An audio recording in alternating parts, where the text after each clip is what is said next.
One of the really exciting things is that the term global engagement is no longer something that is just at the University of Pennsylvania. I mean, you hear Bono talking about it, you hear Obama talking about it, you hear Angelina Jolie, it's so much part of the conversation that it's really stimulated a great deal of interest and even a great deal of resources.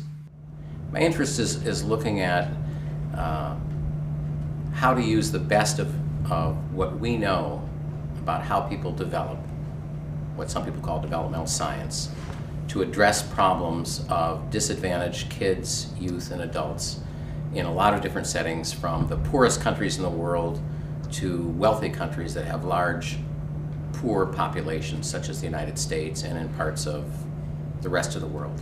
If the problem is literacy, the core educational problem, and you have, and this is true in many different countries, including the United States, but especially in a country like India, which has the largest number of illiterates in the world and the largest number of out-of-school kids in the world.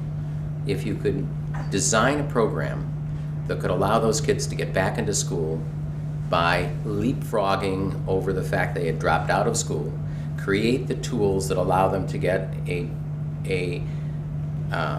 foreshortened program, intense program using computers that could help them where they didn't have teachers, they didn't have access to school. The problem in India, could you do it? Could you create it? It took us about 4.5 years to create the program, and we have shown that it can be done. It's being used by tens of thousands of kids around the state of Andhra Pradesh, which is the largest state in population in India, 77 million people.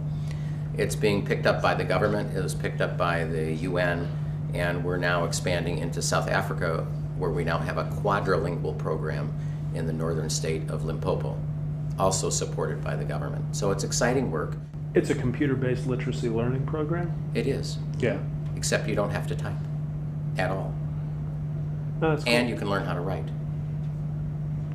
Very cool. Using a mouse. I mean, the program is on our website, actually, if you're interested in seeing it. The ILI website? Yeah. Yeah. Literacy.org, did you get that? Creating something credible was incredibly difficult. It took a huge amount of persistence, trial and error, getting different types of, you have to get the engineers together with the curriculum designers, you have to get a curriculum that people agree on that isn't the standard curriculum, you have to get people to support the maintenance of these computers. It's not your average academic's cup of tea, but I'll tell you, it's very exciting to be able to be involved in the center of this kind of work, which is a collaboration between nonprofits, academics, government agencies, UN agencies. We've made a difference in this area.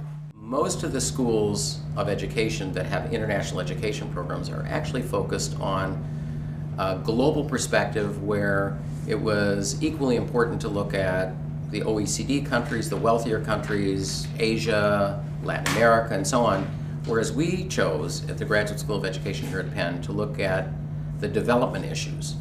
That isn't to say we ignore what's going on in the rest of the world, but we're going to focus on people in need around the world. That could be also people in need here in the United States. And one of the changes we're making this year, which is very exciting, is we are now have as part of our program an internship experience, which all students will now undertake, almost all of them in developing countries, and with NGOs, nonprofits, various other agencies to work on development problems in situ in these developing countries. We've arranged that, and we're working on it now and have some, I think, terrific opportunities for our students. Okay, so my name is Dan Wagner. I'm a professor of education, director of the International Literacy Institute, and the new director of the International Educational Development Program at the Graduate School of Education at the University of Pennsylvania.